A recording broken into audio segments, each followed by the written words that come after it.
क्या आप भी एआई वॉइस क्रिएट करना चाहते हैं? क्या आपको भी 11 लैब पर ये वाला एरर मिलता है? क्या आप भी जानना चाहते हैं कि 11 लैब को फ्री में कैसे यूज करें? या फिर आपको भी 11 लैब पर कैरेक्टर यानी कि शब्दों की लिमिट मिलती है? क्या आप भी 11 लैब पर बड़ी स्क्रिप्ट के वॉइस को जनरेट नहीं कर पाते?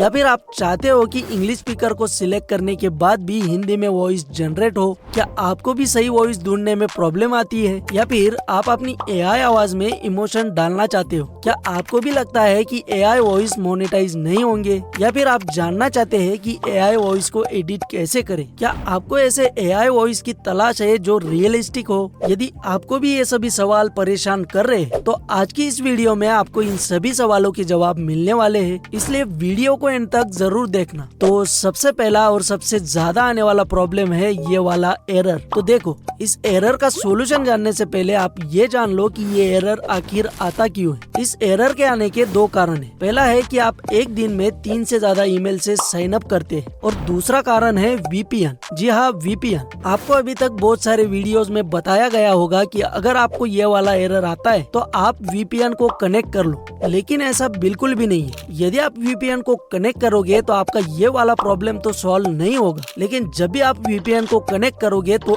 11 लैब आपको तुरंत ये वाला एरर दे देगा। मैं अभी आपको करके भी दिखाऊंगा। देखो, मैंने 11 लैब में एक नए जीमेल से यहाँ पर साइन इन कर लिया है। मुझे यहाँ पर 10,000 कैरेक्टर भी मिल चुके हैं। अब मैं यहाँ पर एक लाइन को पेस्ट करता हूँ, फिर नीचे स्पीकर को सिलेक्ट करके जनरेट पर क्लिक करता हूँ। देखो, मेरी वॉइस जनरेट हो रही है। अब देखो, मैं यहाँ पर सिर्फ वीपीएन को कनेक्ट करता हूँ और फिर जनरेट पर क्लिक करता हूँ। देखो, 11 लैब ने मुझे तुरंत एरर शो कर दिया। अब मैं यहाँ पर फिर से वीपीएन को डिस्कनेक्ट करता हूँ और फिर यहाँ पर जनरेट पर क्लिक करता हूँ। देखो, मेरी वॉइस फिर से यहाँ पर जनरेट होना स्टार्ट हो चुकी है। तो आपको 11 लैब को यूज करते वक्त वीपीएन का यूज बिल्कुल भी नहीं करना है। हमारा दूसरा कारण है एक दिन में 3 से ज्यादा ईमेल से साइन अप करना। 11 लैब में आप एक दिन में एक डिवाइस से 3 से ज्यादा ईमेल से साइन अप नहीं कर सकते। देखो, मैं आपको करके भी दिखाता हूँ। देखो, ये मेरा पहला ईमेल है। मैं यहाँ पर 10,000 कैरेक्टर को पेस्ट करूंगा, फिर नीचे स्पीकर को सिलेक्ट करके जनरेट पर क्लिक करूंगा। मेरी वॉइस यहाँ पर आराम से जनरेट हो जाएगी। अब मैं यहाँ पर दूसरे जीमेल से साइन अप करूंगा। उसके बाद फिर से यहाँ पर 10,000 कैरेक्टर को पेस्ट करूंगा, फिर नीचे स्पीकर को सिलेक्ट करके जनरेट पर क्लिक करूंगा।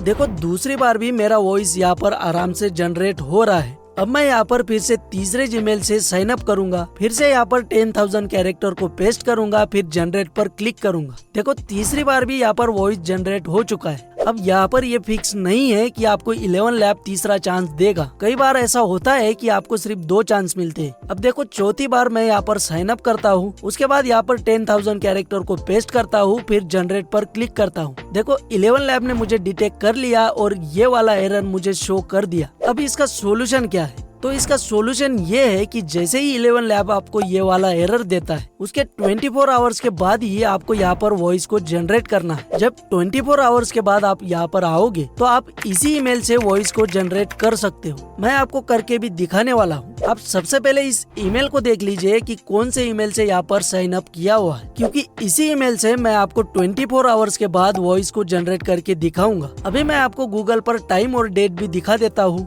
आप देख लीजिए, ये आज की डेट है और ये टाइम है। अभी हम मिलेंगे 24 आवर्स के बाद। तो 24 आवर्स हो चुके हैं। सबसे पहले मैं आपको यहाँ पर टाइम और डेट दिखा देता हूँ। अब मैं यहाँ पर 11 लैब को ओपन कर लूंगा। उसके बाद यहाँ पर मैं 10,000 कैरेक्टर को पेस्ट करूंगा, फिर नीचे से स्पीकर को सिलेक्ट करूंगा, देन यहाँ से जनरेट पर क्लिक करूंगा। देखो, वॉइस जनरेट हो रही है। हमारा अगला स्टेप है 11 लैब को फ्री में कैसे यूज करें। तो इसका आंसर सिंपल है। आपके घर में एक से ज्यादा मोबाइल तो जरूर होंगे। बस आपको एक डिवाइस में एरर मिले तो उसे 24 आवर्स के लिए आपको साइड में रख देना है और दूसरे डिवाइस से अपना काम कर लेना है। वैसे भी आपको एक डिवाइस में 3 जीमेल मिलते हैं, यानी कि आपको 30,000 कैरेक्टर फ्री में मिल रहे हैं और 30,000 कैरेक्टर में आप अपनी 2 वीडियो आराम से बना सकते हो। और जब आपको एरर मिलेगा तब आप दूसरे डिवाइस के 30,000 कैरेक्टर का यूज कर सकते हो। इसी तरीके से आप इसे फ्री में यूज कर सकते हो। इसके अलावा और कोई भी तरीका नहीं है। हमारे तीसरे और चौथे प्रॉब्लम का सोल्यूशन भी यही है। पांचवा प्रॉब्लम है हिंदी स्पीकर की कमी होना। तो ऐसा बिल्कुल भी नहीं है कि आप हिंदी स्पीकर के साथ ही हिंदी वॉइस को जनरेट कर सकते हो। आप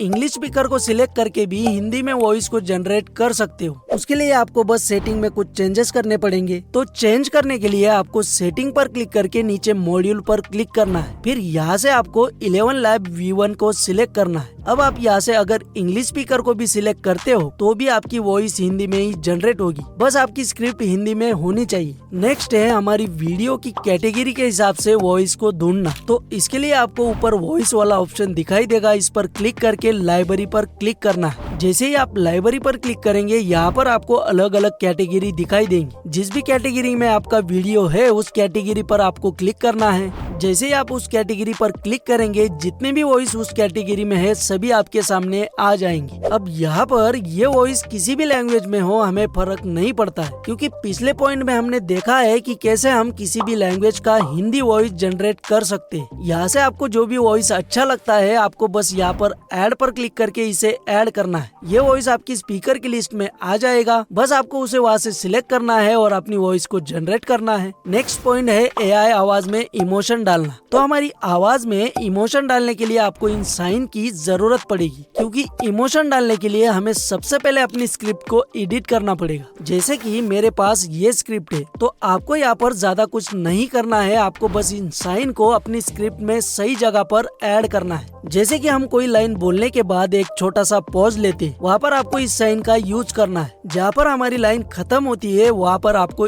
इस वाले साइन का यूज करना है। और यदि आप स्क्रिप्ट में सामने वाले से कोई सवाल कर रहे हैं तो आपको इस वाले साइन का यूज करना है। सारे साइन ऐड करने के बाद जब आप अपनी वॉइस को जनरेट करेंगे तो आपकी वॉइस में इमोशन आ जाएंगे। नेक्स्ट है AI वॉइस मोनेटाइज होंगे या फिर नहीं होंगे। तो भाई अगर सबका चैनल मोनेटाइज हो रहा है तो आपका भी चैनल मोनेटाइज जरूर होगा। ये कुछ चैनल है जो AI वॉइस का यूज करते हैं और इनका चैनल भी सक्सेसफुली मोनेटाइज हो चुका है। तो भाई आपको टेंशन लेने की जरूरत नहीं है कि आपका चैनल मोनेटाइज होगा या फिर नहीं होगा। अगला पॉइंट है AI वॉइस को एडिट कैसे करें। तो इसके बारे में मैं बहुत सारी वीडियोस में बता चुका हूँ। अगर आपने वो वीडियोस नहीं देखी तो इस वीडियो को देखने के बाद उन वीडियोस को जरूर देखना। नेक्स्ट पॉइंट है रियलिस्टिक कैरेक्टर कैसे फाइंड आउट करें। तो इसका जवाब है 11 लैब पर आप किसी भी कैरेक्टर को सिलेक्ट करो और रियलिस्टिक वॉइस ही जनरेट करेगा। अगर ऐसा नहीं होता है तो आपको अपनी स्क्रिप्ट को चेक करना है, क्योंकि आपकी स्क्रिप्ट सही से लिखी हुई नहीं है इसलिए स्पीकर उसे सही से नहीं पढ़ पा रहा है। तो वॉइस जनरेट करने से पहले सबसे पहले आपको अपनी स्क्रिप्ट को मैनुअल चेक करना है। अगर आपकी स्क्रिप्ट सही से लिखी है तो कोई भी कैरेक्टर उसे सही से पढ़ देगा। अब ये तो हो गई वॉइस की बात, लेकिन सिर्फ वॉइस जनरेट करके क्या करोगे? यदि आपको इमेज जनरेट करना और AI से वीडियो क्रिएट करना नहीं आता, तो यदि आप जानना चाहते हैं कि AI से पूरा वीडियो कैसे क्रिएट करते हैं तो आप इस वीडियो पर क्लिक करो, हम आपसे वही मिलेंगे।